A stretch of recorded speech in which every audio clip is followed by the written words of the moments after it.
어머니는 여권도 없으시잖아요. 비행기 탈 줄이나 아세요? 며느리가 비웃었습니다.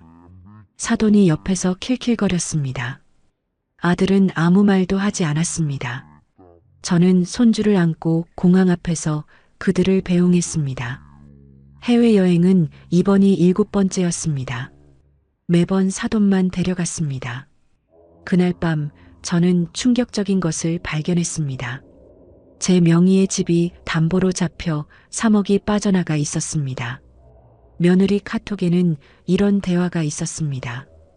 여행 다녀오면 요양원에 집어넣자. 집은 팔아서 오르려 쓰면 돼. 저는 결심했습니다. 비행기가 뜨자마자 변호사를 찾아갔습니다. 그리고 일주일 뒤 엄마! 집이 왜 이래? 문이 왜 안 열려? 아들이 현관 앞에서 고래고래 소리를 질렀습니다. 관리사무소의 대답은 간단했습니다. 이 집 주인이 바뀌었습니다. 며느리의 얼굴이 새하얗게 질렸습니다. 현관 앞 바닥에 봉투 하나가 있었습니다. 엄마는 이제 내 인생 삽니다. 니들이 한 짓은 알고 있다. 그들의 지옥은 그때부터 시작되었습니다. 김모락모락 나던 시골 부엌, 그 안에서 얼마나 많은 눈물이 오갔을까요? 구독과 좋아요는 여러분의 사연을 응원하는 작은 손길입니다. 알림 설정까지 해주시면 매일 공감되는 이야기로 찾아올게요. 아들 내외가 유럽 여행 준비로 거실에서 캐리어를 꾸리고 있었습니다. 강순덕은 7살 손주 준서에게 저녁밥을 먹이면서 그 모습을 바라봤습니다. 거실 한가운데 펼쳐진 여행 가방 3개가 눈에 들어왔어요. 아들 박진우 것, 며느리 오미영 것, 그리고 사돈 오말순 것이었습니다. 순덕의 가방은 없었습니다. 며느리 미영이 휴대폰을 귀에 대고 들뜬 목소리로 통화를 시작했습니다. 어머니, 내일 공항에서 봬요. 이번엔 파리 에펠탑이랑 스위스 알프스 코스예요. 미영의 친정어머니 말순과 통화하는 것이었습니다. 순덕은 손주 입에 밥을 떠넣으며 못 들은 척했습니다. 하지만 가슴 한구석이 싸늘하게 식어갔어요. 준서가 숟가락을 내려놓으며 순덕을 올려다봤습니다. 할머니는 안 가요? 순덕은 억지로 미소를 지으며 준서의 머리를 쓰다듬었습니다. 할머니는 준서 봐줘야지. 준서 혼자 두면 안 되잖아. 준서는 고개를 갸웃거리더니 다시 밥을 먹기 시작했습니다. 아이는 아무것도 모르는 눈으로 할머니를 바라봤어요. 통화를 마친 미영이 거실로 나오며 캐리어 지퍼를 열었습니다. 순덕은 용기를 내어 며느리에게 다가갔습니다. 평생 이런 말을 꺼내본 적이 없었지만 이번만큼은 해보고 싶었어요. 미영아, 이번에는 나도 같이 가면 안 되겠니? 미영이 고개를 돌렸습니다. 순간 미영의 입꼬리가 실룩거렸어요. 어머니는 여권도 없으시잖아요. 비행기 탈 줄이나 아세요? 미영이 코웃음을 치며 말했습니다. 마침 현관문이 열리며 사돈 말순이 들어왔습니다. 말순은 미영의 말을 듣고 킬킬거리며 웃었어요. 맞아요, 순떡씨. 나이 들어서 비행기 타면 귀 아프고 힘들어요. 집에서 쉬는 게 나아요. 말순은 자신의 명품 가방을 소파에 던지듯 내려놓으며 말했습니다. 순덕은 아무 대꾸도 하지 못하고 그 자리에 서 있었습니다. 얼굴이 화끈거렸지만 꾹 참았어요. 아들 진우가 안방에서 나왔습니다. 순덕은 아들이라도 자신의 편을 들어주길 바라는 눈으로 바라봤습니다. 하지만 진우는 어머니와 눈을 마주치지 않았어요. 엄마는 준서 봐줘야지. 어린이집이 방학이잖아. 진우는 당연하다는 듯이 말하고 다시 안방으로 들어가 버렸습니다. 순덕의 표정이 돌처럼 굳어졌습니다. 가슴속에서 무언가가 부서지는 소리가 났어요. 그날 밤 순덕은 안방에서 홀로 서랍을 정리하고 있었습니다. 서랍 깊숙이 넣어둔 남편의 영정사진이 손에 잡혔어요. 순덕은 사진 속 남편의 얼굴을 오래도록 들여다봤습니다. 여보, 나 요즘 너무 힘들어요. 순덕은 작은 목소리로 중얼거렸습니다. 남편이 세상을 떠난 지 벌써 6년이었습니다. 그동안 순덕은 아들 내외와 함께 살며 손주를 돌봐왔어요. 지난 5년간 아들 내외가 해외여행을 간 것이 이번으로 7번째였습니다. 일본, 하와이, 태국, 베트남, 호주, 싱가포르. 매번 사돈 말순만 데려갔습니다. 순덕은 늘 집에서 손주를 맡으며 집을 지켰어요. 처음에는 그러려니 했습니다. 사돈이 어렵다고 친정 어머니니까 모시고 가는 거라고 생각했어요. 하지만 7번째가 되니 더 이상 그런 생각이 들지 않았습니다. 다음 날 아침이 밝았습니다. 현관 앞에 캐리어 3개가 줄지어 서 있었어요. 순덕은 손주 준서를 안고 현관에서 그들을 배웅했습니다. 말순이 선글라스를 쓰며 순덕을 힐끗 봤습니다. 순덕 씨, 집 잘 보고 있어요. 우리 금방 올게. 말순은 손을 흔들며 유유히 택시에 올라탔습니다. 미영이 그 뒤를 따랐고 진우는 어머니를 보지도 않고 택시에 탔어요. 택시가 모퉁이를 돌아 사라질 때까지 순덕은 그 자리에 서 있었습니다. 택시가 떠나고 순덕은 텅 빈 거실에 홀로 앉았습니다. 준서는 장난감을 가지러 제 방으로 뛰어갔어요.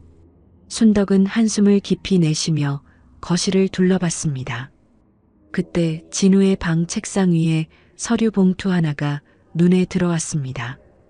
평소 같으면 그냥 지나쳤을 겁니다. 하지만 오늘따라 묘하게 눈길이 갔어요. 순덕은 무심코 서류 봉투를 집어들었습니다. 봉투 겉면에 은행 로고가 찍혀 있었어요. 순덕은 봉투를 열어 서류를 꺼내봤습니다.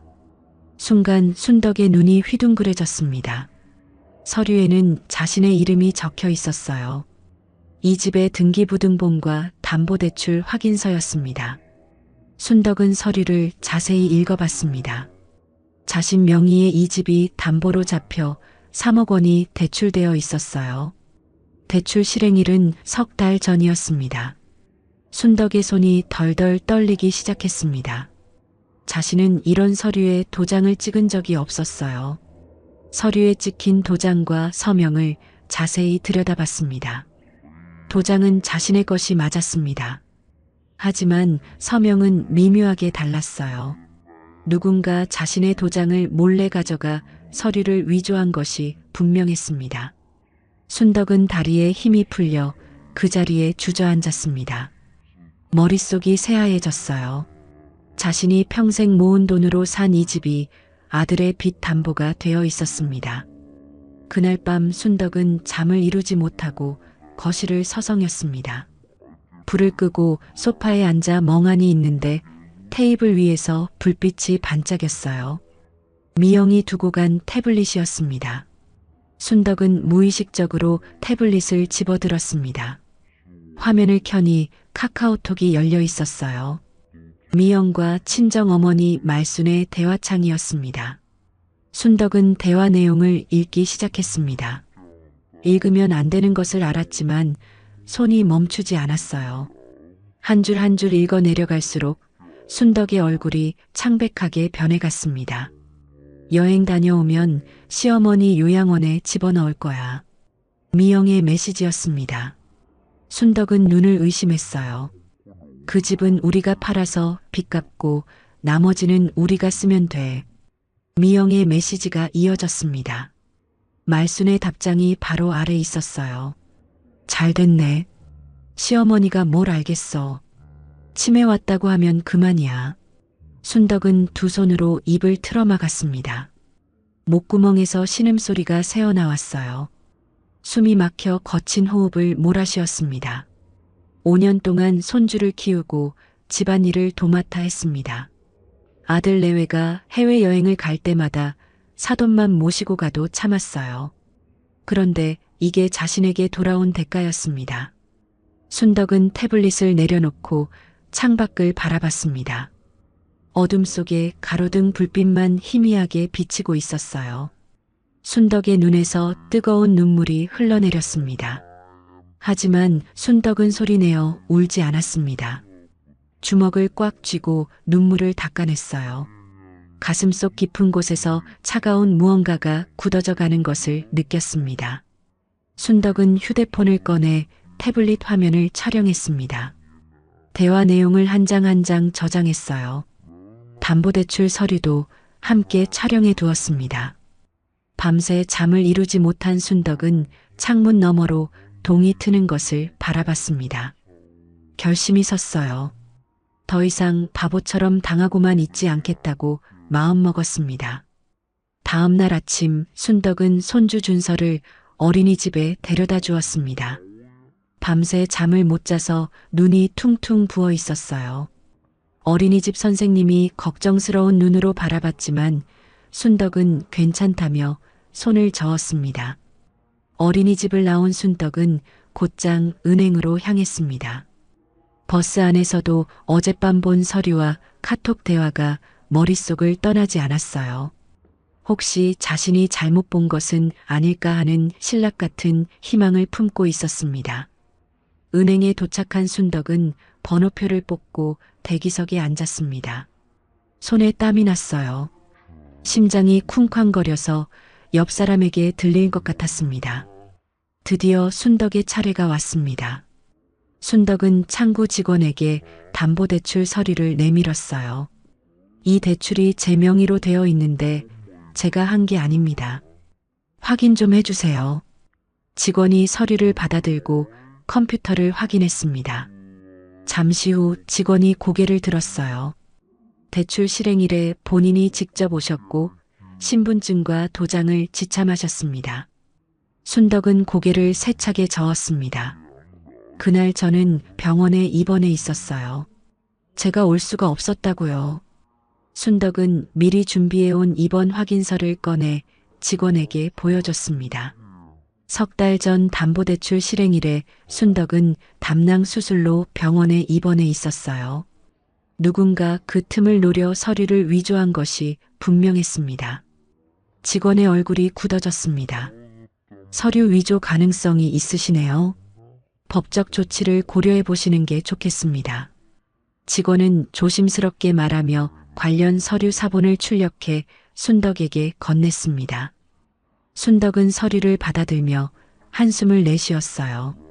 최악의 상황이 현실로 확인된 순간이었습니다. 은행을 나온 순덕은 근처 벤치에 주저앉았습니다. 다리에 힘이 풀려서 더 이상 걸을 수가 없었어요. 평생 자식을 위해 살아온 세월이 한순간에 무너지는 기분이었습니다. 한참을 앉아있던 순덕은 휴대폰을 꺼내 인터넷 검색을 시작했습니다. 부동산 전문 변호사를 찾아야 했어요. 손가락이 떨려서 글씨를 제대로 칠 수가 없었습니다. 검색 끝에 순덕은 한법률사무소를 찾아냈습니다. 상담 후기에 어르신들도 친절하게 상담해준다는 글이 있었어요. 순덕은 바로 전화를 걸어 상담 예약을 잡았습니다. 오후 2시 순덕은 법률사무소 문을 열고 들어갔습니다. 안내 직원이 대기실로 안내해 주었어요. 잠시 후 최 변호사가 상담실로 순덕을 불렀습니다. 최 변호사는 50대 중반의 단정한 인상이었습니다. 순덕을 자리에 앉히고 물 한 잔을 건넸어요. 어르신, 천천히 말씀해 보세요. 어떤 일이십니까? 순덕은 떨리는 손으로 서류들을 꺼내 테이블 위에 펼쳤습니다. 담보대출 서류, 입원 확인서, 그리고 휴대폰에 저장한 카톡 대화 캡처까지요. 최 변호사는 서류들을 하나하나 꼼꼼히 살펴봤습니다. 이 서명, 어르신 것이 맞습니까? 최 변호사가 서류의 서명란을 가리키며 물었습니다. 순덕은 고개를 저었어요. 아닙니다. 비슷하게 따라 썼는데 제 글씨가 아니에요. 도장은 제 것이 맞는데 누가 몰래 가져갔나 봐요. 최 변호사가 고개를 끄덕이며 서류를 내려놓았습니다. 명백한 문서 위조입니다. 대출 무효 소송이 가능합니다. 순덕의 눈에 희미한 빛이 돌았습니다. 하지만 최 변호사의 표정은 여전히 심각했어요. 다만 시간이 문제입니다. 아드님이 돌아오시면 상황이 복잡해질 수 있어요. 최 변호사는 카톡 대화 내용을 다시 한번 읽어봤습니다. 집을 급히 처분하시려면 소송과 병행해서 진행해야 합니다. 지금 바로 시작하시겠습니까? 순덕은 잠시 망설였습니다. 아들이었습니다. 자신이 낳고 키운 아들이 이런 짓을 했다는 것이 아직도 믿기지 않았어요. 하지만 카톡 대화 내용이 떠올랐습니다. 요양원에 집어넣고 집을 팔아서 자기들이 쓰겠다던 그 대화요. 순덕의 눈빛이 단단하게 굳어졌습니다. 전부 진행해 주세요. 순덕은 단호하게 대답했습니다. 최 변호사가 고개를 끄덕이며 서류 작업을 시작했어요. 법률사무소를 나온 순덕은 바로 부동산 중개소로 향했습니다. 해가 서쪽으로 기울기 시작했어요. 순덕은 걸음을 재촉했습니다. 부동산 중개소 문을 열자 중년의 여자 사장이 순덕을 맞았습니다. 어서 오세요. 어떤 일로 오셨어요? 순덕은 자리에 앉으며 말했습니다. 제 명의로 된 집을 팔려고요. 급하게 팔아야 합니다. 사장이 고개를 갸웃거렸습니다. 금매로 내놓으시면 시세보다 좀 낮게 받으실 수 있어요. 그래도 괜찮으시겠어요? 순덕은 고개를 끄덕였습니다. 괜찮습니다. 일주일 안에 처리해 주세요. 사장이 놀란 표정을 지었지만 더 이상 묻지 않았습니다. 서류 작업을 시작하며 매물 정보를 입력했어요. 순덕은 부동산을 나와 어린이집으로 준서를 데리러 갔습니다. 준서의 손을 잡고 집으로 돌아오는 길이 유난히 길게 느껴졌어요. 모든 것이 꿈만 같았습니다. 그날 밤 순덕은 준서를 재우고 거실에 앉아 휴대폰을 들여다봤습니다. 항공편 운항 정보를 검색했어요. 아들 내외와 사돈을 태운 비행기는 이미 유럽 상공을 날고 있었습니다. 순덕은 창밖에 밤하늘을 올려다봤습니다. 저 하늘 어딘가에 아들이 있었어요. 자신을 요양원에 버리려던 아들이요. 순덕의 입에서 낮은 혼잣말이 흘러나왔습니다. 진우야, 엄마가 이렇게 나올 줄은 몰랐지. 순덕은 휴대폰을 내려놓고 눈을 감았습니다. 이제 돌이킬 수 없는 길을 가기로 한 것이에요. 두렵지 않다면 거짓말이었습니다. 하지만 더 두려운 것은 요양원에 버려지는 것이었습니다. 평생 바친 세월이 그렇게 끝나는 것이요. 순덕은 주먹을 꽉 쥐었습니다. 다음 날 아침 부동산 사장에게서 전화가 왔습니다. 어르신, 금매 매수자가 나타났어요. 내일 계약하실 수 있으시겠어요? 순덕의 심장이 쿵 내려앉았습니다. 생각보다 빨랐어요. 네, 내일 가겠습니다. 순덕은 전화를 끊고 깊은 숨을 내쉬었습니다. 최 변호사에게도 연락해서 내일 함께 가달라고 부탁했어요. 이제 정말 시작이었습니다. 순덕은 준서를 어린이집에 데려다주고 다시 빈 거실에 섰습니다. 이 집에서 5년을 살았어요. 손주의 첫걸음도 첫말도 이 집에서 보았습니다. 거실 창문으로 들어오는 햇살이 마루를 비추고 있었습니다. 순덕은 그 햇살을 한참 동안 바라봤어요. 이 집과도 곧 이별이었습니다. 순덕은 고개를 돌려 남편 영정 사진을 바라봤습니다. 여보, 나 지금 잘하고 있는 거 맞죠? 대답은 없었습니다. 하지만 순덕은 알고 있었어요. 이제 자신의 인생을 찾아야 할 때라는 것을요. 부동산 중개소에서 금매 계약을 진행하던 순덕 앞에 낯선 남자 2명이 나타났습니다. 검은 점퍼를 입은 남자들은 험악한 인상이었어요. 중개소 사장이 깜짝 놀라 자리에서 일어났습니다. 박진우 씨 어머니시죠? 덩치 큰 남자가 순덕에게 다가오며 물었습니다. 순덕은 놀란 가슴을 진정시키며 고개를 끄덕였어요. 누구신데요? 남자가 씩 웃으며 주머니에서 종이 한 장을 꺼냈습니다. 아드님한테 빌려준 돈 받으러 왔습니다. 3억 외에 사채로 1억을 더 빌리셨는데 이자가 밀렸어요. 순덕은 눈앞이 캄캄해졌습니다. 은행 대출 3억도 모자라 사채까지 있었던 것이에요. 다리가 후들후들 떨려왔습니다. 남자가 차용증을 순덕 앞에 들이밀었습니다. 아들 진우의 서명이 선명하게 적혀 있었어요. 날짜는 넉 달 전이었습니다. 이 집이 담보니까 못 갚으면 집으로 받겠습니다. 남자의 목소리가 낮고 위협적이었습니다. 순덕의 얼굴이 새하얗게 질렸어요. 그때 부동산 사장이 두 남자 사이에 끼어들었습니다. 저기요, 여기서 이러시면 안 됩니다. 어르신 놀라시잖아요. 사장은 단호한 목소리로 말하며 순덕 앞을 막아섰습니다. 남자들이 사장을 노려봤어요. 사채 담보는 법적 효력이 없어요. 경찰 부를까요? 사장이 휴대폰을 들어보이자 남자들의 표정이 굳어졌습니다. 둘은 서로 눈짓을 나누더니 투덜거리며 중개소를 나갔어요. 연락드릴 테니 기다리고 계세요. 문 밖에서 남자가 소리쳤습니다. 순덕은 그제야 숨을 내쉬었어요. 온몸에 식은땀이 흘러내렸습니다. 사장이 순덕의 손을 잡았습니다. 어르신 괜찮으세요? 물 좀 드실래요? 순덕은 고개를 끄덕이며 물컵을 받아들었습니다. 손이 떨려서 물이 컵 밖으로 튀었어요. 걱정 마세요. 사채 담보는 법적으로 인정 안 됩니다. 제가 금매 매수자 바로 연결해 드릴게요. 사장의 말에 순덕은 간신히 정신을 차렸습니다. 아들이 사채까지 끌어다 썼다는 사실이 믿기지 않았어요. 도대체 그 많은 돈을 어디에 쓴 것인지 알 수가 없었습니다. 순덕은 바로 최 변호사에게 전화를 걸었습니다. 변호사님, 사채업자들이 찾아왔어요. 아들이 1억을 더 빌렸대요. 최 변호사가 잠시 침묵하다 말했습니다. 더 서두르셔야겠습니다. 오늘 중으로 공증을 받으시죠. 순덕은 전화를 끊고 눈을 질끈 감았습니다. 시간이 없었어요.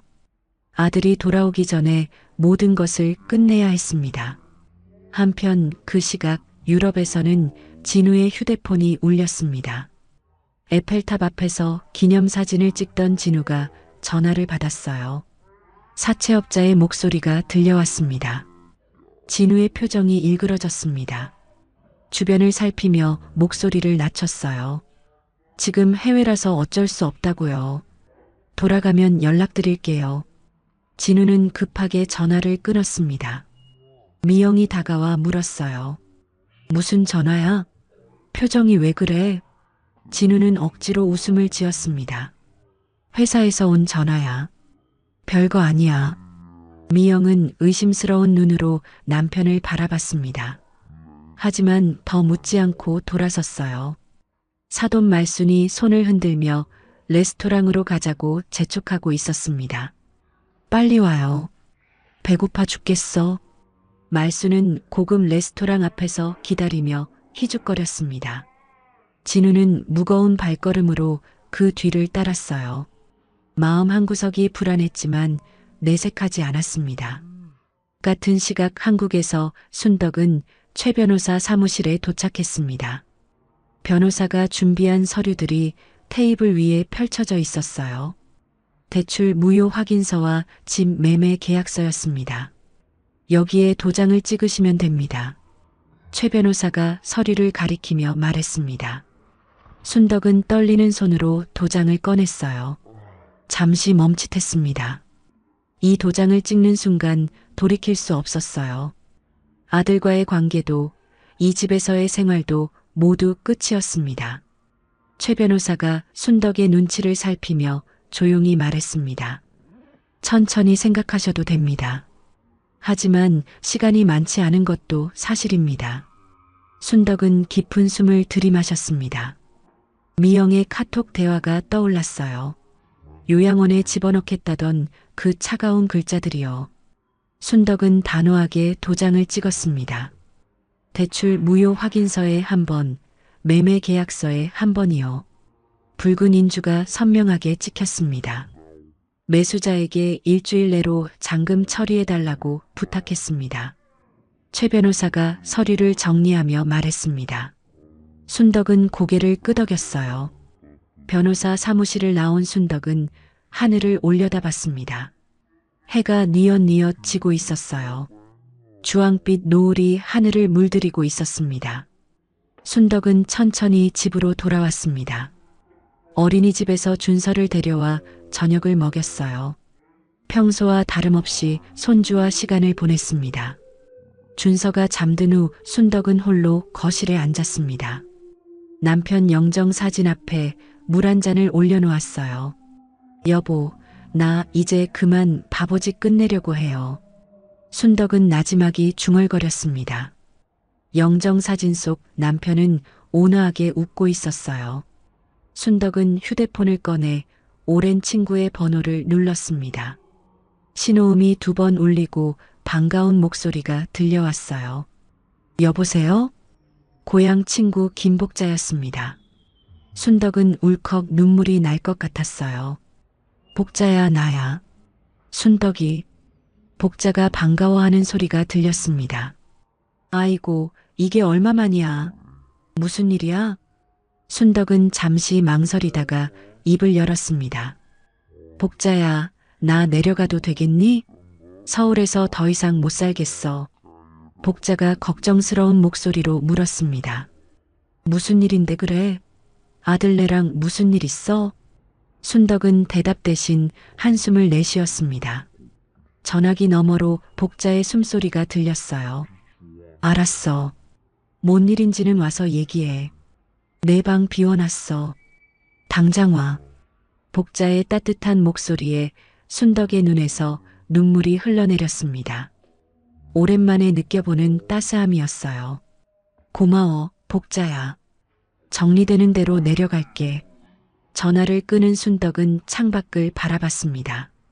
서울의 밤하늘에는 별이 보이지 않았어요.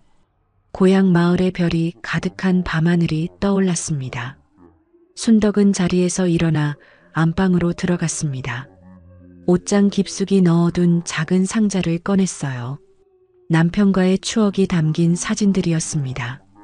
젊은 시절 남편과 함께 운영했던 식당 사진도 있었습니다. 손때 묻은 행주를 두른 2사람이 환하게 웃고 있었어요. 순덕의 입가에 미소가 번졌습니다. 그 시절로 돌아갈 수는 없었습니다. 하지만 새로운 시작을 할 수는 있었어요. 순덕은 사진을 품에 안고 조용히 눈을 감았습니다. 일주일 후 잔금을 받은 순덕은 5년간 살던 집에서 짐을 정리했습니다. 가져갈 것은 많지 않았어요. 옷가지 몇 벌과 남편의 영정사진, 그리고 추억이 담긴 사진첩뿐이었습니다. 순덕은 박스 3개에 짐을 담았습니다. 아들 내외의 물건은 손대지 않았어요. 그들의 옷, 가전제품, 가구 모두 그대로 두었습니다. 마지막으로 순덕은 현관 앞에 봉투 하나를 놓았습니다. 봉투 안에는 쪽지 한 장이 들어 있었어요. 순덕은 펜을 들고 천천히 글씨를 썼습니다. 엄마는 이제 내 인생 삽니다. 니들이 한 짓은 알고 있다. 순덕은 펜을 내려놓고 쪽지를 봉투에 넣었습니다. 더 이상 할 말이 없었어요. 5년간의 세월이 이 한 줄로 끝나는 것이었습니다. 순덕은 손주 준서를 데리고 남편의 사촌 누나인 고모할머니 댁으로 향했습니다. 고모할머니는 서울 외곽에 살고 있었어요. 미리 전화로 사정을 말씀드려 놓은 터였습니다. 고모할머니 댁 앞에서 순덕은 준서를 내려다봤습니다. 준서는 영문도 모른 채 할머니의 손을 꼭 잡고 있었어요. 할머니, 어디 가요? 나도 같이 가면 안 돼요? 준서의 맑은 눈이 순덕을 올려다봤습니다. 순덕의 가슴이 찢어지는 것 같았어요. 준서야, 할머니가 잠깐 멀리 다녀올 일이 있어.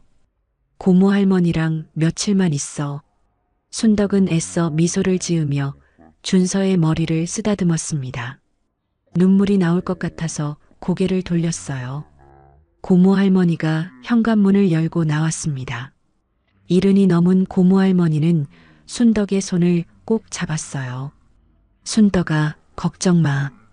내가 준서 잘 돌볼게. 순덕은 고모 할머니께 깊이 고개를 숙였습니다. 감사합니다, 고모님. 나쁜 할머니라고 생각하시겠지만 저도 이제 제 인생 살아야 할 것 같아요. 고모 할머니가 순덕의 등을 토닥였습니다. 무슨 소리야? 내가 얼마나 고생했는지 다 알아. 이제 내 인생 좀 살아. 순덕은 준서를 마지막으로 꼭 안아주었습니다. 준서의 작은 몸에서 비누 냄새가 났어요. 이 아이만은 원망하지 않았습니다.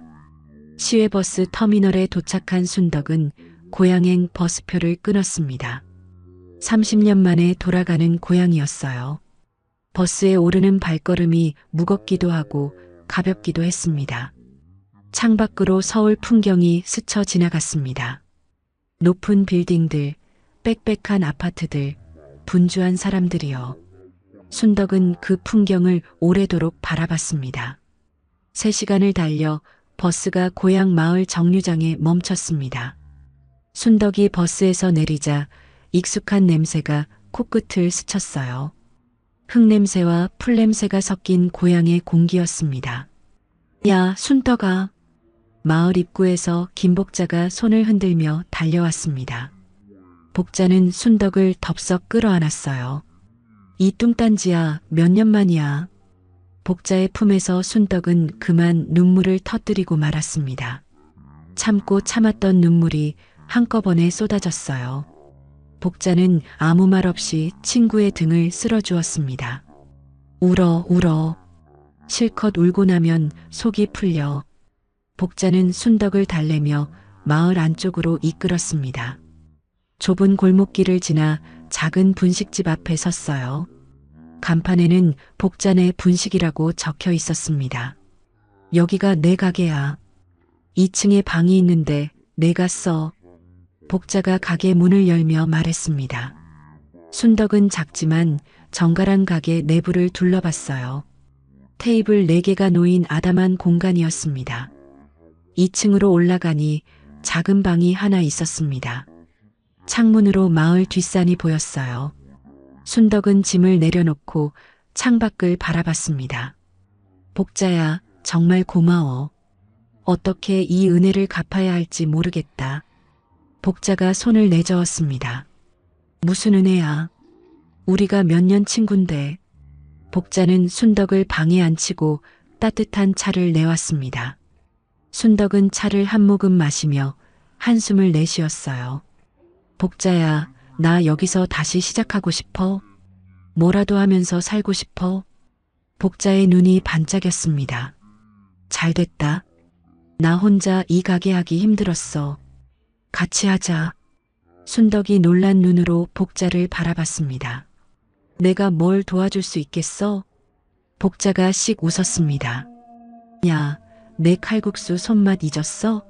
학교 다닐 때 내가 만든 칼국수 얼마나 맛있었는데. 순덕도 모르게 입가에 미소가 번졌습니다. 젊은 시절 남편과 함께 식당을 운영했던 기억이 떠올랐어요. 그래, 한번 해볼게. 못하면 어떡하지? 복자가 순덕의 어깨를 툭 쳤습니다.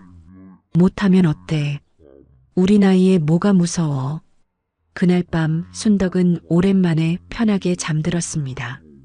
창문 틈으로 들어오는 바람이 시원했어요. 서울에서의 악몽 같은 날들이 조금씩 멀어지는 기분이었습니다. 같은 시각 인천공항에 아들 진우와 미영, 사돈 말순이 도착했습니다. 유럽 여행을 마치고 돌아온 그들은 피곤한 기색이 역력했어요. 하지만 집에 가면 편히 쉴 수 있을 거라 생각했습니다. 집 앞에 도착한 진우가 현관 비밀번호를 눌렀습니다. 그런데 문이 열리지 않았어요. 진우는 다시 한번 번호를 눌러봤습니다. 왜 안 열리지? 미영이 짜증스러운 목소리로 물었습니다. 비밀번호 틀린 거 아니야? 진우가 고개를 저었습니다. 아니야, 맞게 눌렀는데.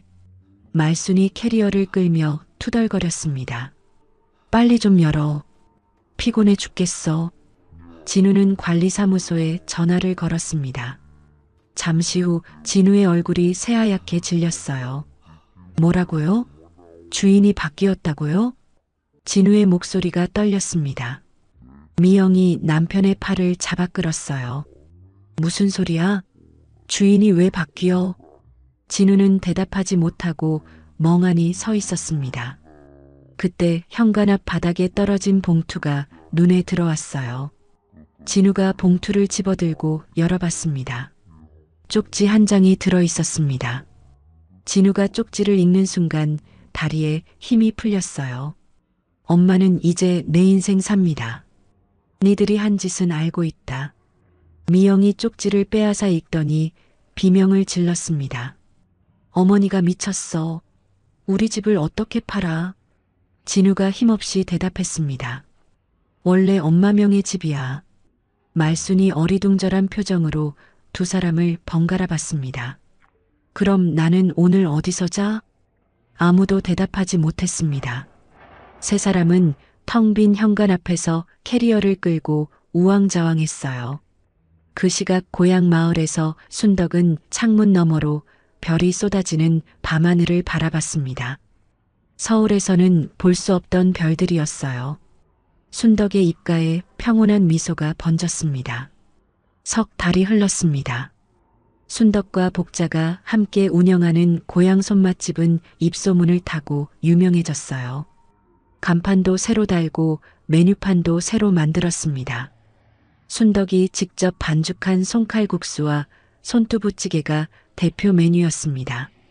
점심시간이면 줄을 서서 기다리는 손님들로 가게 앞이 북적였어요. 평일에도 테이블이 꽉 찰 정도였습니다. 여기 칼국수 2그릇이요. 복자가 주방을 향해 주문을 외쳤습니다. 순덕은 능숙한 손놀림으로 면을 삶아 그릇에 담았어요. 뜨거운 육수를 부으니 구수한 냄새가 가게 안에 퍼졌습니다. 손님들이 한 젓가락 먹더니 엄지를 치켜 세웠습니다. 이야, 이 맛이야. 우리 엄마가 끓여주던 그 맛이에요. 중년의 남자 손님이 감탄하며 말했습니다. 순덕은 뿌듯한 미소를 지으며 고개를 숙였어요. 맛있게 드세요. 저녁 장사를 마치고 순덕과 복자는 가게 문을 닫았습니다. 테이블을 닦으며 복자가 말했어요. 야, 오늘도 완판이다. 내일은 재료를 더 사와야겠어. 순덕이 웃으며 대답했습니다. 그래, 요즘 두부가 빨리 떨어져. 내일 새벽에 일찍 가자. 두 사람은 매출 장부를 정리하며 오늘 하루를 되돌아봤습니다. 힘들지만 보람찬 나날이었어요. 순덕은 이런 삶이 있을 줄 몰랐습니다. 어느 날 오후 가게에 낯선 사람들이 찾아왔습니다. 카메라를 들고 조명을 세우는 것이 방송국 사람들이었어요. 지역 방송국에서 귀촌 성공 사례를 취재하러 온 것이었습니다. 안녕하세요. 저희가 시골에서 찾은 행복이라는 프로그램을 만들고 있는데요. 젊은 여자 PD가 명함을 내밀며 말했습니다. 순덕은 손을 앞치마에 닦으며 당황했어요. 저 같은 사람을 왜 취재하시려고요? PD가 환하게 웃었습니다. 어르신 이야기가 많이 알려졌어요. 69세에 새 출발하셔서 식당을 성공시키셨다면서요. 순덕은 쑥스러워하며 복자를 바라봤습니다. 복자가 순덕의 등을 밀었어요. 야, 이런 기회가 어딨어. 인터뷰해. 카메라가 돌아가고 순덕은 처음엔 어색했습니다. 하지만 PD의 질문에 답하다 보니 점점 편해졌어요. 이 나이에 새 출발할 수 있다는 걸 보여주고 싶었어요. 순덕은 카메라를 똑바로 바라보며 말했습니다. 젊은 사람들만 꿈을 꿀 수 있는 게 아니에요. 우리도 할 수 있어요. PD가 고개를 끄덕이며 감동한 표정을 지었습니다. 인터뷰가 끝나고 방송팀이 떠난 후 복자가 순덕의 손을 잡았어요. 순덕아, 너 진짜 멋있었어. 순덕은 부끄러운 듯 고개를 숙였습니다. 에이, 무슨 멋이야. 그냥 솔직하게 말한 것뿐이야. 방송이 나간 후 전국에서 문의 전화가 쏟아졌습니다. 가맹점을 내고 싶다는 연락도 여러 통 왔어요. 순덕과 복자는 밤새 행복한 고민에 빠졌습니다. 우리가 이렇게까지 될 줄 몰랐지? 복자가 웃으며 말했습니다. 순덕도 따라 웃었어요. 그러게 꿈만 같아. 순덕은 번 돈의 일부를 마을에 기부하기로 했습니다. 어르신들을 위한 무료 경로 식당을 일주일에 한 번 열기로 한 것이에요. 마을 이장이 직접 찾아와 감사 인사를 전했습니다. 순덕 씨 덕분에 마을이 활기를 찾았어요. 정말 고맙습니다. 이장이 순덕의 손을 꼭 잡으며 말했습니다. 순덕은 손을 내저었어요. 아이고, 제가 뭘 했다고요. 저야말로 마을에서 새 삶을 얻은 거예요. 마을 주민들은 순덕을 마을 공로자로 추대했습니다. 순덕은 쑥스러워하면서도 가슴 한구석이 뜨거워졌어요. 평생 이런 대접을 받아본 적이 없었습니다. 한편 서울에서는 상황이 완전히 달랐습니다. 진우와 미영, 사돈 말수는 좁은 월세방에서 함께 살고 있었어요. 방 2칸짜리 빌라였습니다. 말순이 소파에 앉아 불평을 늘어놓았습니다. 이렇게 좁은 데서 어떻게 살아? 나 허리 아파 죽겠어. 미영이 짜증스러운 표정으로 대꾸했습니다. 저도 힘들어요, 엄마. 좀 참아요. 말순이 목소리를 높였습니다. 내가 이런 대접 받으려고 딸을 시집 보냈냐? 미영의 얼굴이 일그러졌습니다. 모녀 사이에 팽팽한 긴장감이 흘렀어요. 진우는 방 안에서 그 소리를 듣고 있었습니다. 회사 구조조정 명단에 이름이 오른 뒤로 매일이 불안했어요. 언제 잘릴지 모르는 상황이었습니다. 어느 날 밤 진우는 우연히 인터넷에서 어머니의 방송 영상을 발견했습니다. 지역 방송이 유튜브에 올라와 있었어요. 진우는 영상을 클릭했습니다. 화면 속에서 순덕이 환하게 웃고 있었습니다.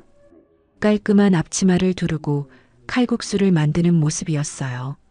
손님들에게 둘러싸여 행복해 보였습니다. 이 나이에 새 출발할 수 있다는 걸 보여주고 싶었어요.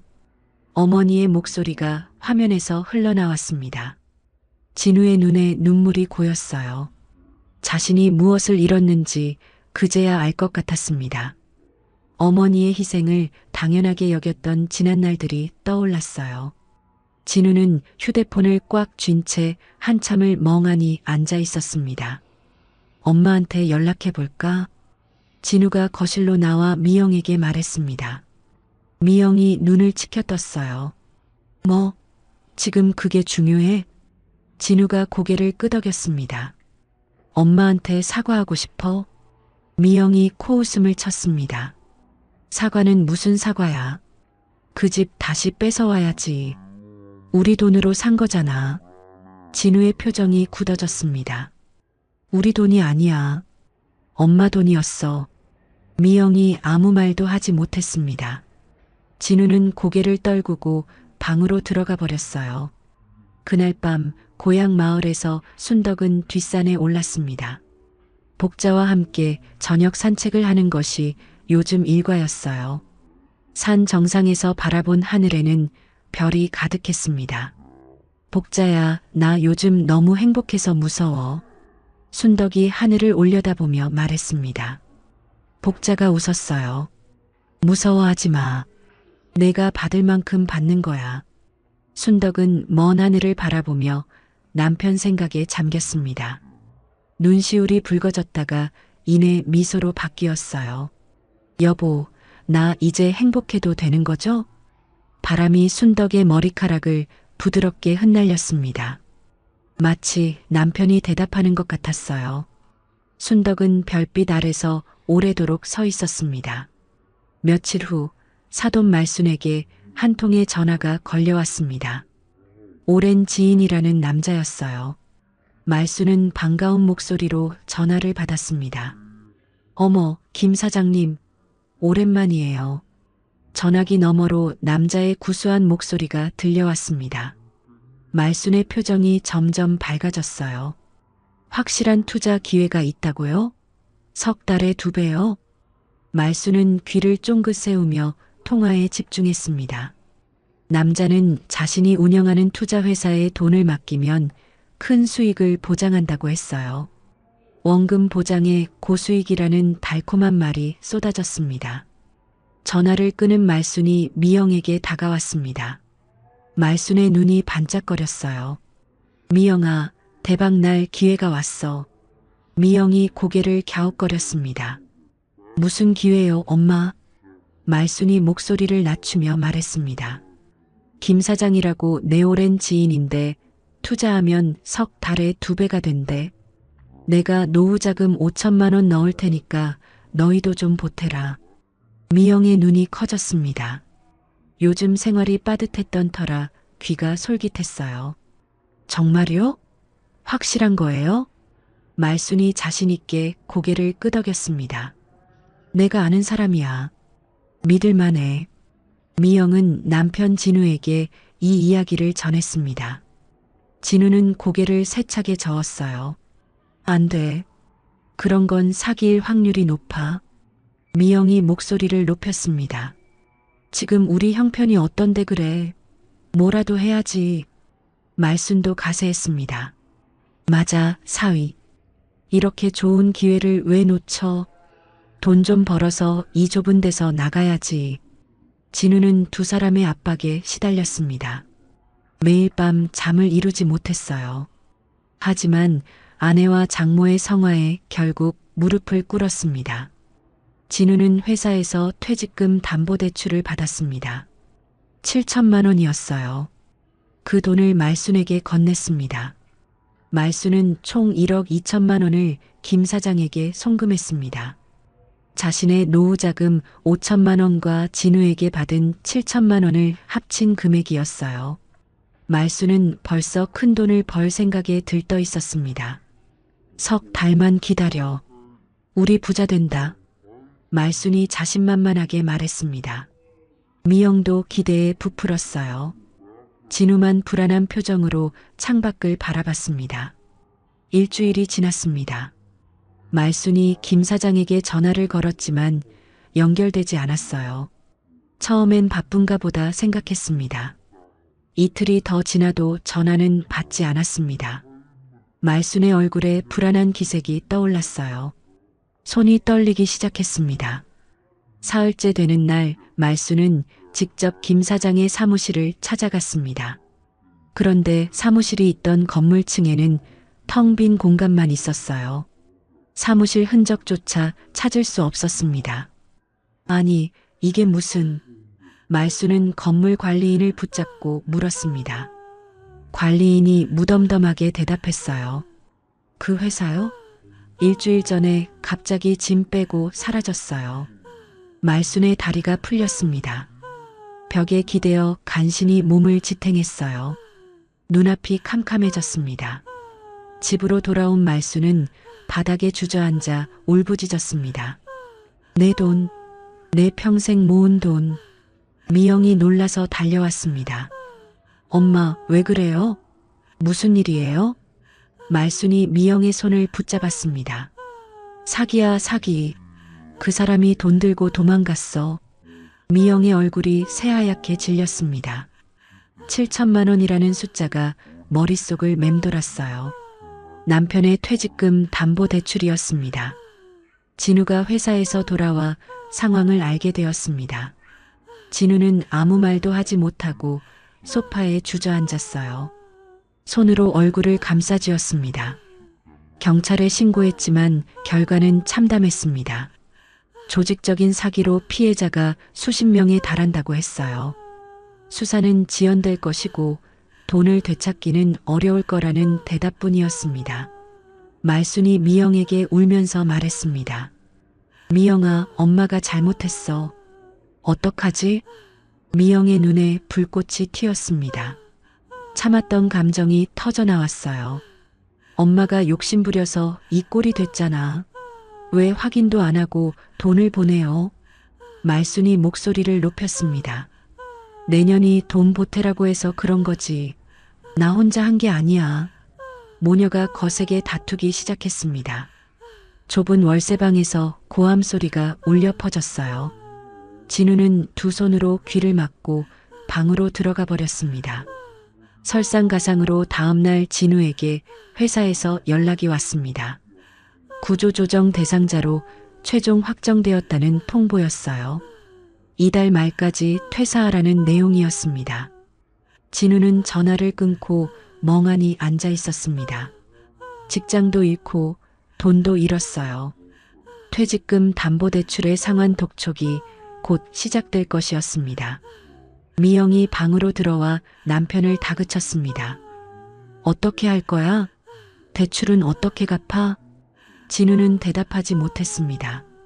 머릿속이 텅 비어버린 것 같았어요.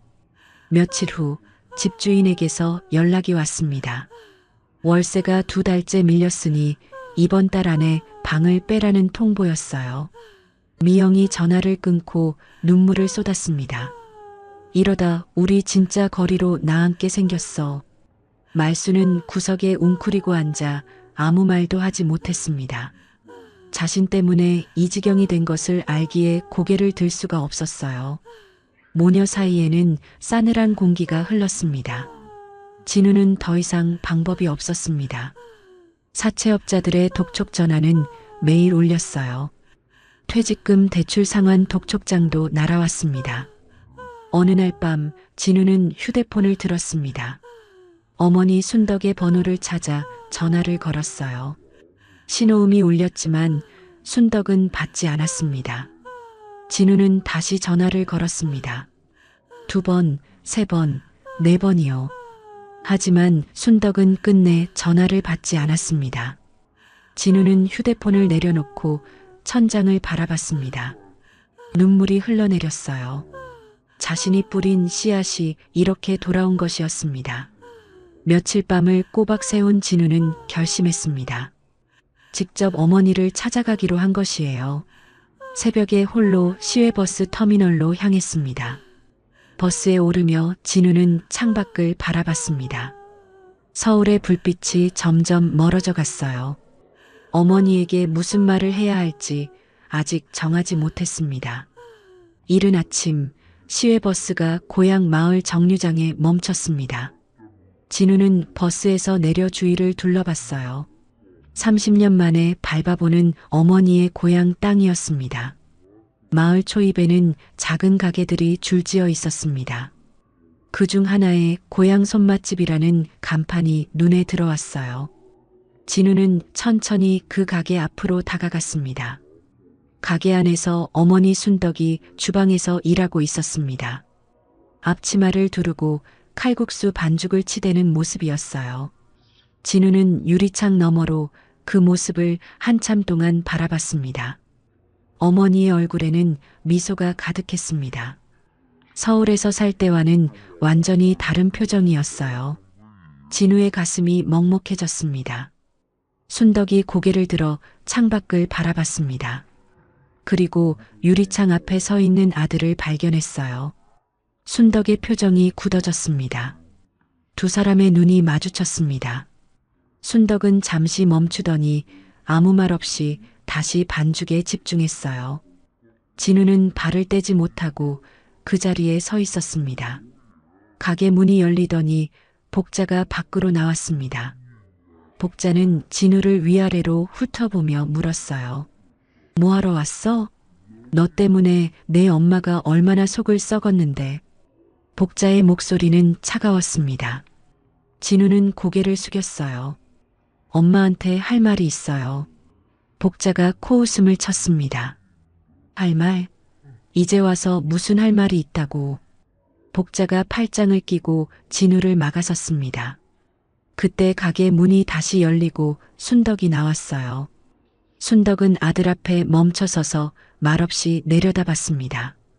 진우는 어머니의 눈을 제대로 마주치지 못했습니다. 입술이 떨렸어요. 말을 꺼내기가 너무 어려웠습니다. 엄마. 진우가 간신히 입을 열었습니다. 그리고 그 자리에서 무릎을 꿇었어요. 가게 앞을 지나던 마을 사람들이 놀라서 발걸음을 멈췄습니다. 엄마, 죄송합니다. 진우가 고개를 조아리며 말했습니다. 목소리가 갈라졌어요. 제가 잘못했어요. 용서해 주세요. 순덕은 아무 말 없이 아들을 내려다봤습니다. 표정에는 아무런 감정도 드러나지 않았어요. 복자가 옆에서 불안하게 지켜봤습니다. 뭐가 미안한데?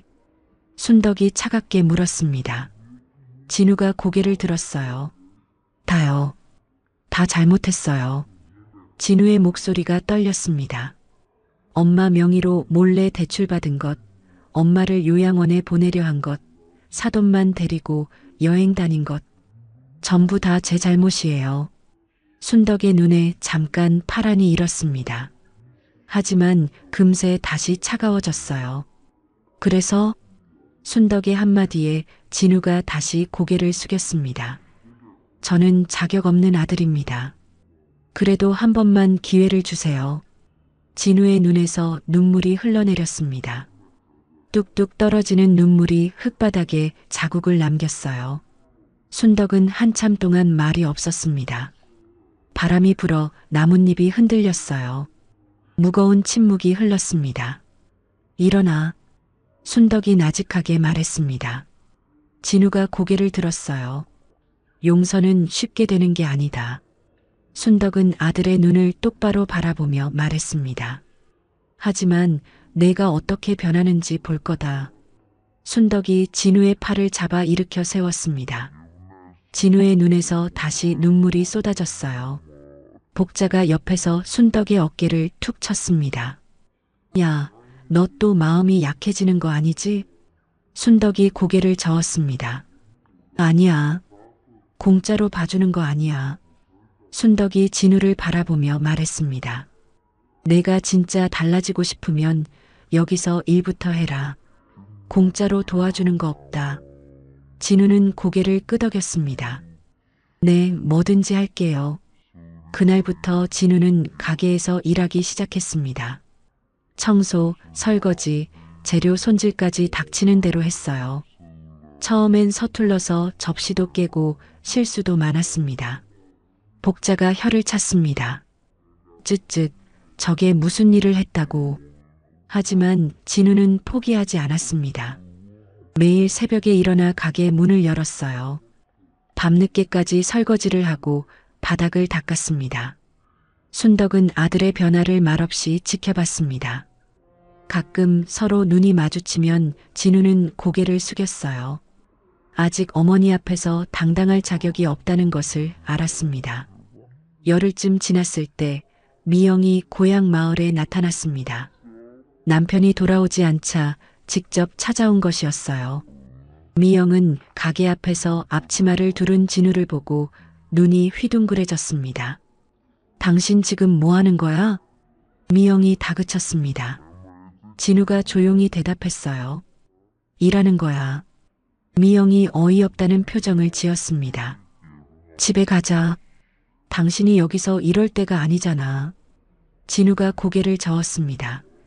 나는 여기 있을 거야. 미영의 얼굴이 붉어졌습니다.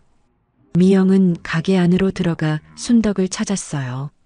어머니, 집 돌려주세요. 그 집은 우리가 살던 집이에요. 순덕이 천천히 미영을 바라봤습니다. 순덕의 눈빛이 싸늘했어요. 내가 나한테 하려던 짓 잊었니? 미영이 말문이 막혔습니다. 요양원에 집어넣고 집 팔아서 쓰려던 거 내가 다 알아. 순덕의 목소리는 조용하지만 단호했습니다. 미영의 얼굴이 새하얗게 질렸어요. 그건 미영이 변명을 하려 했지만 말이 나오지 않았습니다. 순덕이 등을 돌렸어요. 더 할 말 없으면 돌아가. 미영은 남편을 바라봤습니다. 진우가 조용히 말했어요. 미영아, 돌아가. 나는 여기 있을 거야. 미영의 눈에 눈물이 차올랐습니다. 분노와 배신감이 뒤섞인 표정이었어요. 좋아, 그럼 우리 끝이야. 미영이 가방에서 서류 봉투를 꺼내 진우에게 던졌습니다. 이혼 서류였어요. 미영은 뒤도 돌아보지 않고 가게를 나갔습니다. 진우는 바닥에 떨어진 서류를 조용히 집어들었습니다. 한참을 들여다보다가 품에 넣었어요. 순덕이 아들의 뒷모습을 말없이 바라봤습니다. 그날 밤 순덕은 가게 뒷마당에서 하늘을 올려다봤습니다. 별이 쏟아지는 밤이었어요. 복자가 다가와 옆에 섰습니다.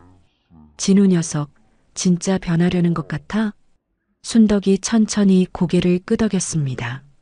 모르겠어. 근데 지켜볼 거야. 복자가 순덕의 어깨를 토닥였습니다. 내가 고생이다, 순덕아. 순덕은 미소를 지었습니다. 아들이 진심으로 변하길 바라는 마음이 있었어요. 하지만 쉽게 믿기엔 상처가 너무 깊었습니다. 1년이 흘렀습니다. 진우는 이혼 절차를 마무리하고 고향 마을에 완전히 정착했어요. 이제는 고향 손맛집의 배달과 재료 관리를 도맡아 하고 있었습니다. 아침마다 진우는 새벽 5시에 일어났습니다. 시장에서 신선한 재료를 사오고 가게 문을 열었어요. 어머니보다 먼저 일어나 준비하는 것이 일과가 되었습니다. 순덕은 아들의 변화를 지켜보며 조금씩 마음을 열어갔습니다. 예전처럼 다정하게 대하지는 않았어요. 하지만 가끔 아들의 밥그릇에 반찬을 더 얹어주곤 했습니다. 어느 날 점심 손님이 몰려들어 가게가 정신없이 바빴습니다. 진우가 능숙하게 주문을 받고 음식을 나르는 모습을 복자가 바라봤어요. 야, 순덕아, 저 녀석 이제 완전 식당 사장 다 됐네. 복자가 웃으며 말했습니다. 순덕도 모르게 입꼬리가 올라갔어요. 그래도 아직 멀었어. 순덕이 퉁명스럽게 대답했지만 눈가에는 미소가 번졌습니다. 복자가 팔꿈치로 순덕을 쿡 찔렀어요. 에이, 좋으면서. 한편 서울에서는 상황이 완전히 달라져 있었습니다. 사돈 말수는 사기 사건 후유증과 스트레스로 건강이 악화되었어요. 결국 요양병원에 입원하게 되었습니다. 미영은 홀로 친정 어머니를 돌보며 힘겨운 나날을 보내고 있었습니다. 이혼 후 받을 재산도 없었고 직장도 구하지 못했어요. 좁은 원룸에서 근근히 생활하고 있었습니다. 어느 날 미영은 순덕에게 편지를 보내왔습니다. 떨리는 손으로 쓴 사과 편지였어요. 순덕은 편지를 읽어봤습니다. 편지에는 자신이 얼마나 잘못했는지, 얼마나 후회하고 있는지가 적혀 있었습니다. 용서해달라는 말도 있었어요. 순덕은 편지를 끝까지 읽고 서랍 속에 넣었습니다. 답장을 보내지는 않았습니다. 아직은 용서할 마음이 생기지 않았어요. 하지만 그 편지를 버리지도 않았습니다. 손주 준서는 방학 때마다 고향에 내려와 할머니와 시간을 보냈습니다. 고모 할머니 댁에서 잘 지내고 있었지만 할머니 순덕이 그리웠어요. 준서는 고향에 오면 할머니 곁을 떠나지 않았습니다. 할머니, 나 칼국수 만드는 거 배우고 싶어요. 준서가 반짝이는 눈으로 말했습니다. 순덕은 손주의 머리를 쓰다듬으며 웃었어요. 그래, 할머니가 가르쳐 줄게. 순덕은 준서에게 반죽하는 법을 알려주었습니다. 작은 손으로 밀가루를 치대는 준서의 모습이 사랑스러웠어요. 진우도 옆에서 그 모습을 지켜보며 미소를 지었습니다. 아빠도 할 줄 알아요? 준서가 아버지를 올려다보며 물었습니다. 진우가 쑥스럽게 대답했어요. 아빠는 이제 막 배우는 중이야. 순덕이 콧바람을 불었습니다. 내 아빠는 준서보다 더 못해. 준서가 깔깔 웃었습니다. 가게 안에 웃음소리가 퍼졌어요. 오랜만에 듣는 가족의 웃음이었습니다. 고향 손맛집은 2호점 오픈을 앞두고 있었습니다. 옆 마을에서 가게를 열어달라는 요청이 쏟아졌어요. 지역 신문에서 취재 요청도 들어왔습니다. 기자가 순덕에게 물었습니다. 사장님, 성공 비결이 뭡니까? 순덕이 잠시 생각하다가 대답했습니다. 자식한테 모든 걸 바치면 자식이 고마워할 줄 알았어요. 그게 아니더라고요.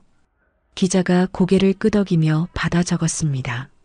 순덕이 말을 이었어요. 나를 먼저 챙겨야 자식도 제대로 보더라고요. 기자가 감탄하며 고개를 끄덕였습니다. 옆에 있던 복자가 끼어들었어요.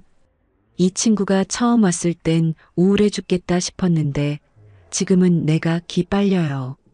복자가 농담을 던지자 순덕이 복자의 어깨를 치며 웃었습니다. 기자도 따라 웃었어요. 화기애애한 분위기 속에서 인터뷰가 끝났습니다. 진우는 어머니와 함께 마을 어르신들을 위한 무료 급식 봉사에 참여했습니다. 일주일에 한 번씩 경로당에서 점심을 대접하는 것이었어요. 진우는 어르신들에게 정성껏 음식을 나르며 인사를 드렸습니다. 맛있게 드세요, 어르신. 진우가 공손하게 말했습니다. 한 할머니가 진우의 손을 잡았어요. 순덕이 아들이지? 효자네, 효자. 진우는 부끄러운 듯 고개를 숙였습니다. 예전 같았으면 이런 말을 들을 자격이 없었어요. 이제는 조금씩 자격을 만들어가고 있었습니다. 봉사를 마치고 돌아오는 길에 순덕이 아들에게 말했습니다. 오늘 잘했어. 짧은 한마디였지만 진우의 가슴이 뜨거워졌습니다. 어머니에게 칭찬을 받은 것은 정말 오랜만이었어요. 감사합니다, 엄마. 진우가 고개를 숙이며 대답했습니다. 순덕은 아무 말 없이 앞서 걸었어요. 하지만 순덕의 발걸음이 평소보다 가벼워 보였습니다. 어느 저녁 가게 문을 닫은 후 순덕과 진우는 마을 뒷산에 올랐습니다. 복자도 함께였어요. 산 정상에 오르니 노을 지는 풍경이 눈앞에 펼쳐졌습니다. 붉은 노을이 하늘을 물들이고 있었습니다. 새들이 떼지어 날아가는 모습이 보였어요. 세 사람은 나란히 서서 그 풍경을 바라봤습니다. 엄마, 진작 이럴걸. 진우가 조용히 말했습니다. 순덕이 고개를 돌려 아들을 바라봤어요. 늦었다고 생각할 때가 진짜 늦은 거야. 순덕이 담담하게 대답했습니다. 진우가 고개를 끄덕였어요. 네, 명심할게요. 복자가 두 모자를 번갈아 보며 씩 웃었습니다. 야, 분위기 좋다. 낚일 데가 없네. 순덕이 복자의 팔을 잡아 끌었습니다. 무슨 소리야? 내가 없었으면 난 여기 없어. 복자가 쑥스러운 듯 고개를 돌렸습니다. 세 사람은 노을을 바라보며 한참을 서 있었어요. 순덕은 먼 하늘을 바라보며 남편을 떠올렸습니다. 눈시울이 살짝 붉어졌어요. 바람이 불어 순덕의 머리카락을 흩날렸습니다. 여보, 나 이제 괜찮아요. 순덕이 작게 중얼거렸습니다. 하늘에서 남편이 웃고 있는 것 같았어요. 순덕은 눈물을 닦고 환하게 웃었습니다. 진우와 복자도 따라 웃었어요. 세 사람은 나란히 산을 내려오기 시작했습니다. 해가 지고 어둠이 내려앉았습니다. 마을에는 하나둘 불이 켜졌어요. 고향 손맛집 간판에도 불이 들어왔습니다. 순덕은 가게 앞에 서서 간판을 올려다봤습니다. 이 작은 가게가 자신에게 새 삶을 선물해 주었어요. 순덕의 입가에 평온한 미소가 번졌습니다. 내일도 모레도 이 가게의 불은 꺼지지 않을 것입니다. 순덕의 새로운 인생은 이제 막 시작이었어요. 따뜻한 국물처럼 든든한 내일이 기다리고 있었습니다.